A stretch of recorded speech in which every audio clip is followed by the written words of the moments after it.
So Lawrence Okolie has officially split from his trainer Shane Mcguigan. Both him and Mcguigan have done interviews in the past few days, and they both say that the split was amicable. They were full of praise for each other. And the reason that both of them gave for the split was just logistics. According to Shane Mcguigan, Lawrence Okolie has given up UK residency, and he is now an official resident of Dubai, the UAE. So I'm going to assume that this is just a tax thing. He doesn't want to pay the 45% rate. A lot of people are saying that Lawrence Okolie is disloyal and that him leaving Eddie Hearn, leaving 258, leaving Shane Mcguigan and all this kind of stuff is a bad sign. But this move in particular, again, Shane Mcguigan's the one who said that Lawrence Okolie has given up UK residency and is now officially living in Dubai. Maybe that's what Okolie's told him, right? If there is another reason, maybe Shane Mcguigan's not privy to it. But that's the reason that Mcguigan has given. And if that's true, then I can't begrudge or have an issue with Lawrence Okolie not wanting to pay 45% tax and instead basically doubling his purses from here on in if he's a resident of Dubai, just by virtue of the fact he doesn't have to give 45% to the taxman. Lawrence Okolie doesn't have the kind of fan base of an Anthony Joshua, a Tyson Fury, many of these other fighters. So while all fighters are trying to maximize their income, a guy like Lawrence Okolie, who now at the age of 30 hasn't made crazy sums like some of the fighters I just mentioned, again, even more important for him to be financially prudent.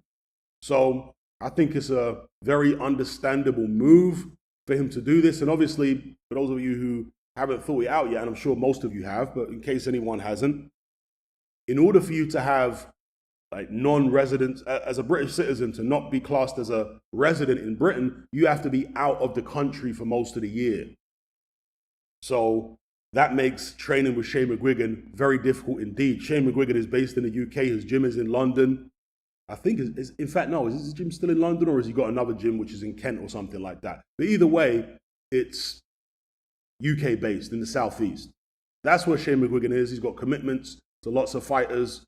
So logistically, he can't be following Lawrence Okolie around everywhere, either to Dubai or the United States, where he's been doing sparring, or wherever else. He has to stay in the UK. Okay, so that is what that is. It's just a logistical thing. Lawrence Okolie apparently says he's going to be training himself for his next fight against David Light. And although Shane Mcguigan said that's not an issue because he thinks Lawrence Okolie is going to take care of David Light pretty easy, it would become an issue moving forward. Again, Shane Mcguigan pointed out that you're going to need a trainer who knows what they're doing, somebody experienced when you're in at the top level, when you're in a serious contest against somebody that has the potential to beat you. So yeah, that's what that is, and I certainly agree. Now, no sooner had Shane Mcguigan said that, we're now hearing that Lawrence Okolie has hooked up with Javon Sugar Hill, or Sugar Hill Stewart as he's now known. Now, there's definitely a long history with the Kronk, with Sugar Hill and his uncle, Manny Stewart, of training these tall, lanky power punchers. That goes all the way back to, the 1970s. Obviously, most famously with Tommy Hearns, but there was also Mark Greenland and many, many others, right? Milt McCrory, many others. Tall, lanky fighters, Gerald McClellan, another one. And even at heavyweight, Lennox Lewis. Vladimir Klitschko, a bit less lanky than Lewis, but taller than Lewis by an inch or something, but less kind of long-armed and lanky. But you get the point I'm making. So Lawrence Okolie fits right into that. He's from that mold, the tall, lanky power puncher. So I think that based upon that, he should do well with Javon Sugar Hill. But there is something to be said for if it ain't broke, don't fix it. And under Shane Mcguigan, I saw a lot of progression. I saw Lawrence Okolie improve many aspects of his game. And I was interested to see how far they could go and how much of an improvement he could make, because every fight under Shane Mcguigan, I saw improvement. So again, if it ain't broke, don't fix it. But at the same time, this is prize fighting. I understand the whole tax thing, if that's what it is all about. And Lawrence Okolie isn't making crazy sums in the game. So why not get 45% more income? Do you know what I mean? With a simple bit of paperwork and switch around your residence and all that kind of thing. I get it. And it seems as though at this point of Lawrence Okolie's career, that's what he's really focused on, right? Because he split from 258. He left Eddie Hearn because Sky were offering more money. Do you know what I mean? And while people are thinking, oh, he's greedy, I don't get caught up in this whole loyalty thing. You guys know this about me, because I understand that as a fighter, if you want to secure your finances for you and your family, you have to be selfish. Don't allow these promoters or even the fans to try and shame you into thinking that you need to consider the promoter when you're making your move. As in, you need to consider what's best for the promoter or what's best for this manager or that trainer or whatever. Come on, people. Those guys can still promote. Those guys can still train. Those guys can still manage, regardless of their age. You got Bob Arum running around. He's in his 90s. He's still promoting.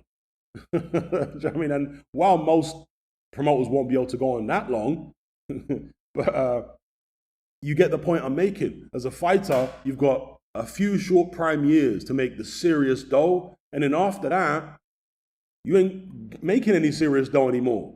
From boxing, at least, right? In most cases, unless you become some superstar trainer or something, which most fighters don't. There's a big difference between fighting and training. Just because you're a great fighter, it doesn't mean you'll be a great trainer.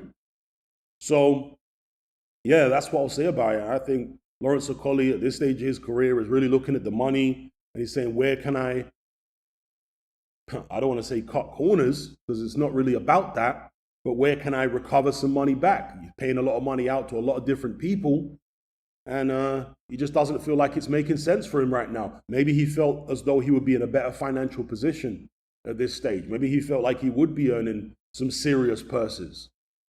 So he hasn't so far. I'm not saying he hasn't earned good money compared to the average person, or maybe even the average fighter with his size of audience, with his fan base. But that's what I'm saying. His fan base isn't anything like an Anthony Joshua or a Tyson Fury, probably not even a Dillian Whyte or a Derek Chisora. You see what I'm saying? So, and at 30, you really need to be getting a move on in terms of making money if you want to make the most out of this boxing career. So, yeah, I think Lawrence is just doing what he has to do. Let me know what you guys think in the comments below about the situation. And also, another thing that Lawrence Okolie mentioned, and I don't know how much of this played into his reason for splitting with Shane Mcguigan, he was praising Chris Billam-Smith to the absolute maximum. He was saying that Chris is a lovely guy and he really likes him and they're friends. You know, he considers him a genuine friend. He was speaking highly of Chris's family and all this kind of thing. And said he really, really gets on well with him and likes him. So, and I know fighters say this all the time. You know, fighters, I'm sure in the past, some of them have used that as an excuse to avoid fighting someone who they think is a difficult night's work. But that notwithstanding, you know, Lawrence Okolie was basically saying that it will create a problem if Chris Billam-Smith becomes mandatory for one of Lawrence Okolie's belts. Because then who is Shane Mcguigan going to corner? Who's he going to train for the fight? You see it? So maybe Lawrence is thinking, yeah, I like Chris and this and that, but we've got to be realistic. Sometimes friends have to fight each other in boxing. So if that happens, you know, Shane can't train both of us. So it is what it is. Let me know what you guys think in the comments below.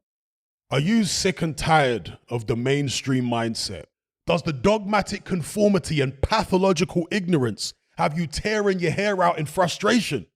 Then don't be alone. Come and join our brotherhood on Patreon. We stand as a beacon of reason against an army of insanity. You'll gain access to my weekly topical podcast where we take more deep dives than Jacques Cousteau on an endless variety of subjects. There's also videos, interviews, live Q&As, as well as a vast back catalogue of previous episodes, including my popular Confessions of a Nightclub Bouncer series. You can listen via the Patreon app or download in high-quality MP3. Connect with myself and hundreds of other members in our Element chat group. There's no contract, no commitment, You can cancel at any time, and it's cheaper than a Mickey D's McMuffin. Just head to my Patreon page via the link below this video and select the tier called the Brotherhood of Reason. I'll see you over there.